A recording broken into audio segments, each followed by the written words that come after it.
What's up, Rebels fans? Andy Gutьerrez coming at you from Lucasfilm headquarters in my normal, everyday work clothes.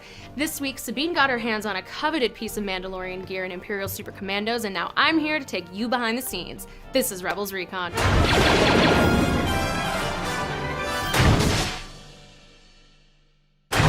Ezra, Sabine, and Fenn Rau head to Conqueror Dawn to investigate a downed communication system, but discover the base was destroyed by Mandalorians working for the Empire. Stay alert.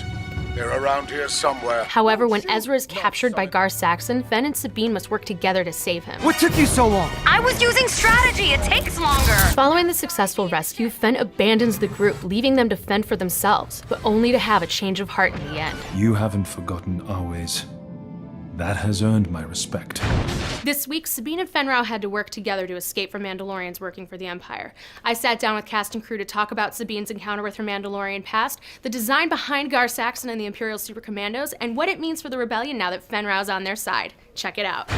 Ezra experiences a bit of Mandalorian culture in Imperial Supercommandos. How do you think this affects his relationship with Sabine? There's a whole new respect for Sabine, and Sabine becomes a real force in Season 3. The whole crew realizes that Sabine can really help out in more ways than one. Sabine is starting to lean into her Mandalorian legacy. How has her relationship with Fenn Rau helped that along? Fenn is there to be this constant reminder of where she came from. Earlier in the series, she was pretty much the only Mandalorian element in the show. Sabine is such an individual that it's easy to imagine her turning her back on her roots. Fenn is more of a traditionalist, and that challenges her. It's this constant reminder of what it is that she left. He's probably the closest thing she has to her true family. He does represent home, and she's drawn to that, and she's been away from home for a long time, so it just makes sense that she would seek out one of her own people to try to reconnect. The Super Commandos seen in this episode are serving the Empire. What has the Empire brought to Mandalore that has gotten this group to side with them? Stability, for one thing. I mean, we've been thinking a lot about Mandalore as the series progresses, and we started peeling back some layers in Sabine's history. To get there, we started extrapolating, well, what does it mean to have an empire on Mandalore? And how do you keep a planet that went through such a chaotic civil war during the Clone Wars in order? But it seems that obviously we have a world where not everyone was aligned, and there were those who were more opportunistic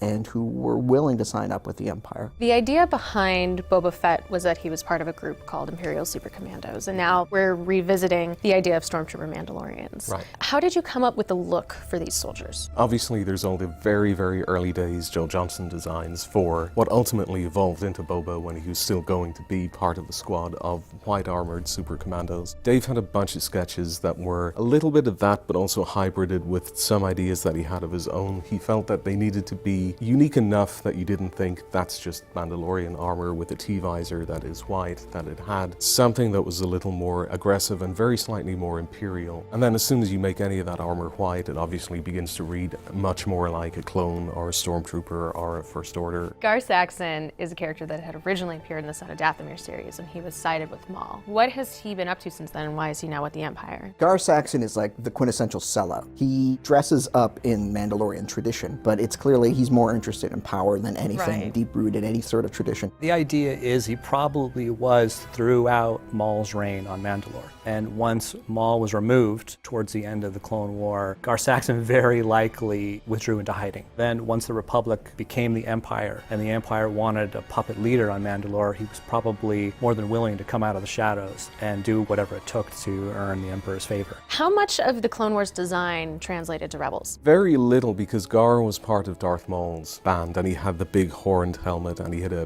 glowing yellow visor. So pretty much nothing from the Gar. Quite different. It's completely different, which was deliberate. It was sort of Gar has thrown his lot in completely with the Empire. The idea was that the Super Commandos are much more Imperial than they are Mandalorian, which will sort of play into storylines that are going to come up in the future. At the end of this episode, Fenn Rau has committed himself to the Rebels' cause. How do you think this will affect the Alliance going forward? If you look at how important Sabine has been as one Mandalorian warrior, her skills, tactics, techniques, her knowledge of the Empire even has really helped the rebellion. So bringing in another Mandalorian warrior who's capable, who's also a leader, can only help. Fenn is a thread to a fighting force that we know is highly skilled, well-equipped, and capable, which is something that the Rebels are always in need of. So the question becomes, can our group of Rebels enlist the aid of the Mandalorians?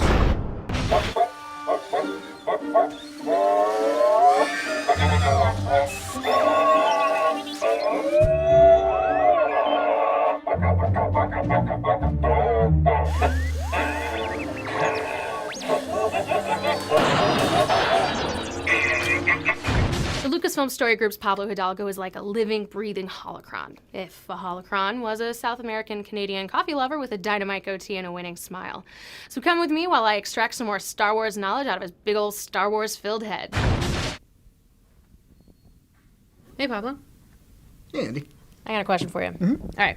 This week, your question comes from Marco Blau, who asks, how could Rex take blaster bolts that would normally kill a clone trooper and not only not die, but continue to fight? You know, Ezra actually mentions this in the episode. What we're dealing with is battle droid equipment that's subpar and it's gone to waste, and droidicas that aren't at full power. So if those things were fresh and new, Rex's number could have been up, but thankfully they were pretty outrun. Okay, cool.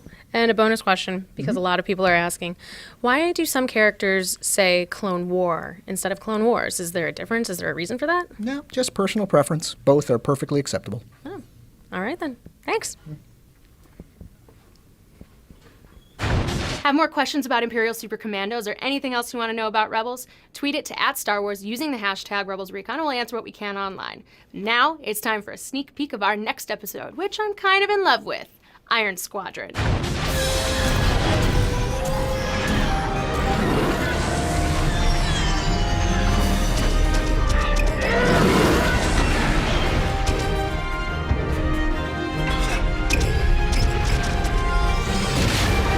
You're clear. Now make your jump. Get out of here. Negative. Whoever you are, the Iron Squadron doesn't run.